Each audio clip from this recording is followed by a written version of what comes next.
L'espoir, ça représente pour moi la première impulsion pour atteindre un objectif. Il faut d'abord espérer atteindre cet objectif et dans cet espoir, on va tout faire en sorte de pouvoir atteindre l'objectif. Donc pour moi, cette notion est essentielle dans ce qu'on a envie d'accomplir. Donc, on espère, je sais pas, j'espère recevoir un César. Je vais essayer de faire tout en sorte de recevoir un César. Mais par contre, j'espère recevoir un César. C'est quand même un espoir qui est assez fort. Donc il faut aussi espérer dans son échelle peut-être pour éviter des désillusions, je sais pas. L'inclusion et l'antivalidisme me touchent dans la mesure où on revient aux fondamentaux, c'est qu'on est toutes et tous des êtres humains qui ont toutes et tous été dotés de facultés et d'autres pas de facultés, mais dans le sens où si on est ici tous ensemble dans le même bateau, ça sert à rien de mettre de côté des gens parce qu'ils ont eu des soucis de maladies génétiques, etc. Pour moi, il faut au contraire les inclure et les mettre avec nous parce qu'on tire tous à la même corde et ça sert à rien de créer des cases et de dire il y a ceux qui marchent et ceux qui sont en fauteuil roulant. Non, pour moi, on est tous ensemble et c'est important aussi qu'ils soient représentés parce qu'ils font partie intégrante de qui on est et c'est important qu'ils aient aussi leur place à l'écran ou derrière une caméra ou dans un script. Ça, évidemment que c'est quelque chose qui me tient à cœur parce que ça existe, donc autant le montrer et le mettre en avant. Moi, je suis né ici. C'est mon grand-père qui est arrivé des Pouilles dans les années justement Schwarzenbach où il débarque à Brigue et sur les vitrines c'est marqué interdit aux chiens et aux Italiens. Donc il m'a expliqué le moment où ils descendent du train et qu'ils se font palper à poil pour voir s'ils sont porteurs de scorbut et d'autres maladies médiévales. Et oui, il m'a raconté des histoires où c'est vraiment les Italiens, vous servez juste à construire des choses et vous dormez à 50 dans une pièce, et vous fermez votre gueule et vous bossez quoi. Donc évidemment que moi je l'ai pas vécu parce que l'intégration c'est entre guillemets diluée via mon grand-père, ensuite mon père et moi. Donc évidemment que j'ai reçu les traitements italiens, Rital, Rizzoul, etc. Mais c'était beaucoup moins violent que mon grand-père avec les histoires qu'il m'a racontées. Donc ça va. J'ai été relativement épargné, ça va. J'ai l'impression que pour le cinéma suisse, on n'est pas assez chauvin. Dans le sens où, pour nous, le cinéma suisse, on vit en plus dans un pays qui est éclaté linguistiquement, où il y a les Suisses allemands, les Suisses romands, les italophones et les grisons, qui sont un subtil mélange de tout ça. Et du coup, d'avoir une unité culturelle au-delà de Roger Federer, c'est compliqué. Donc, le film suisse, où est-ce qu'il vient trouver sa place dans cette question-là? Est-ce qu'un film suisse roman est autant un film suisse qu'un film suisse allemand? Enfin, tu vois, il y a toute une question de culture aussi à mettre en avant, mais c'est vrai qu'on valorise peut-être pas assez le cinéma suisse à la hauteur à laquelle il devrait être. Et c'est important de dire aussi que le cinéma suisse est de qualité et que c'est pas juste des films chiants tournés aux 50 quoi. Je sais pas si c'est les bons termes, mais j'en sais rien, je sais pas.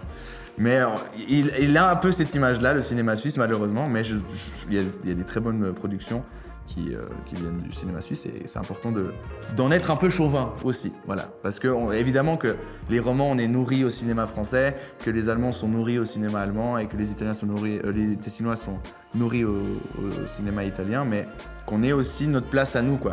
Parce que ça revient au truc que je dis dans mon post vis-à-vis du Montreux Comédie, c'est qu'on fabrique pas de stars ici en Suisse. Pour les stars, il faut aller les chercher en France, alors que si en tant que public, on fait ce travail de s'intéresser aussi au terroir et au local, qui sont malheureusement des notions qui sont un petit peu péjoratives aujourd'hui. Un humoriste local, un humoriste du terroir, c'est le quota, tu vois. Alors que nous, on doit être fiers de ce qu'on produit, quoi. Plus que nos montres et du chocolat et du fromage, on peut aussi dire, on a de très bons humoristes et de très bons cinéastes. J'ai un rapport avec le cinéma qui est assez sain. Non, j'aime beaucoup. J'ai toujours été un grand fan de cinéma depuis tout petit. J'ai d'abord commencé à regarder des films de comédie. Ensuite, mon père, c'est un peu... Mon père, son cinéma, c'est Steven Seagal et John Travolta, quoi. C'est les films d'action, un peu de bagarre, etc. Les films sur RTL 9 l'après-midi, ça c'est mon père, tu vois. Et du coup, j'ai d'abord commencé à aborder le cinéma via ce prisme-là, des films sur RTL 9 l'après-midi. Et après, je me suis intéressé au cinéma américain. Il y a plein de films que j'adore, le cinéma anglais aussi. Guy Ritchie, Snatch, Trainspotting aussi, le cinéma anglais, c'est quelque chose que j'aime beaucoup. Et après, j'ai découvert les films, les thrillers d'action. Enfin voilà, j'aime beaucoup le cinéma de manière générale. Voilà. En top 3, je vais mettre ma comédie préférée, qui est Zoolander, avec Ben Stiller et Owen Wilson, qui me fait mourir de rire. Je trouve trop marrant. La construction des personnages est trop drôle. La maison de Owen Wilson, qui est le mec cool, il y a une rampe, enfin c'est trop drôle. Donc en 3, je mettrais Zoolander. En 2, pour la nostalgie, en 2, je vais mettre un Disney et je vais mettre Tarzan de Disney, parce que la BO m'a chopé, dans le sens où Phil Collins, il a dit je vais chanter en français dans la version en français, et ça m'a trop fait du bien d'entendre des chansons en français dans un Disney chantées par le chanteur original. Donc je vais faire 3 Zoolander. Il a aucun sens mon top 3. 3 Zoolander, 2 Tarzan, le dessin animé. En 1, je vais mettre Once Upon a Time in Hollywood. Voilà, tiens, voilà. Si je peux mettre un Tarantino, je le place. Donc Once Upon a Time in Hollywood. Voilà. À l'Anthropole, j'ai été étudiant à l'Uni, tout simplement. J'ai passé 3 ans dans ce bâtiment qui fait penser aux escaliers dans Harry Potter, où on se perd et tout. Mais j'ai fait des études de lettres, j'ai un bachelor en anglais et en français. Du coup, j'ai passé beaucoup de temps à l'Anthropole, principalement dans la file pour les micro-ondes à l'Anthropole. Mais c'est un super souvenir, par contre, l'Uni. J'ai adoré parce que l'objectif pendant longtemps, c'était d'aller à l'université pour avoir mes papiers et pour être prof. Je voulais être prof. Et c'était quand j'étais à l'Uni que j'ai pu partir de chez mes parents, parce que ma carrière d'humoriste commençait à prendre et que j'ai commencé à gagner de l'argent en tant qu'humoriste. Donc j'ai un souvenir très tendre vis-à-vis de l'Uni, parce que autant j'avais atteint mon objectif académique qui était à l'université, autant j'avais aussi ce tournant dans ma carrière où je commençais à me professionnaliser dans le métier. Donc l'Anthropole, un très bon souvenir. Et j'ai vécu les 30 ans de l'Anthropole. Donc je suis assez content d'avoir passé ce millésime avec ce bâtiment. On nous a offert, à la fin, à la remise des diplômes, on nous a offert une clé USB qui a la forme de l'Anthropole. Et elle est tellement grosse, la clé USB, que si ton ordi est pas surélevé, tu peux pas la brancher.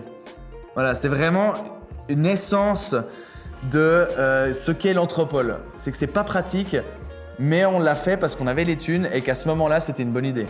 Ce truc en accordéon, là, il ressemble à rien. C'est violet, il fait Bordeaux. Qu'est-ce qui se passe? C'est quoi ce bordel? Il y a des pièces ici, mais il n'y a pas là. Faut aller là. Non, il y a des flèches dans les deux sens, mais c'est pas la bonne direction. Non, c'est un enfer.